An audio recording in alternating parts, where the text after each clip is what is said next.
Komputer merupakan sebuah teknologi yang hampir digunakan dalam segala bidang pekerjaan. Contohnya, seperti bidang pendidikan, kedokteran, pertahanan, dan masih banyak lagi. Namun, bagaimana sih sejarah dari komputer itu sendiri?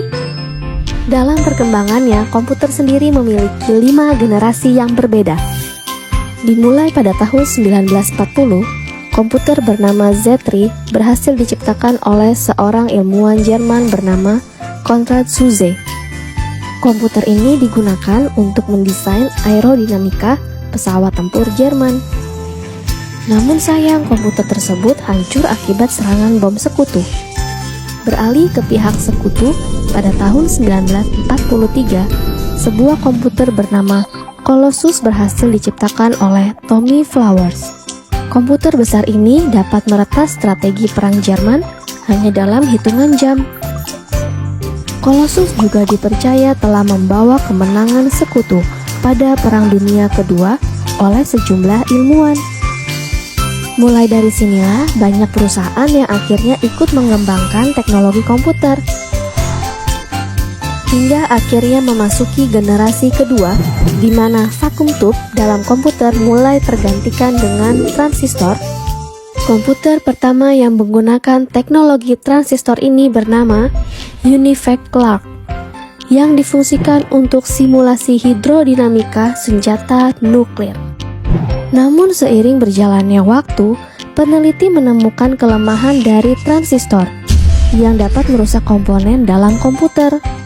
Dan pada generasi ketiga terciptalah semikonduktor sebagai sebuah solusi yang dibuat oleh Robert Noyce. Komputer yang telah mengaplikasikan komponen ini disebut juga sebagai mini komputer, karena ukurannya yang jauh lebih kecil dibandingkan komputer generasi sebelumnya. Tidak berhenti di situ saja. Pada generasi keempat, ilmuwan terus mengembangkan komputer, hingga terciptalah sebuah komponen yang bernama Very Large Scale Integration atau VLSI, yang di dalamnya terdapat ratusan transistor. Komponen tersebut digunakan pada komputer sehingga membuat komputer lebih mudah diproduksi karena tidak melibatkan banyak komponen. Selain itu, harga komputer juga menjadi lebih terjangkau. Turunnya harga komputer yang drastis berhasil membuat penjualan komputer meningkat sangat pesat dari tahun ke tahun. Hingga akhirnya pada tahun 1983, majalah Time menobatkan komputer sebagai sebuah hal yang paling berpengaruh pada masa itu.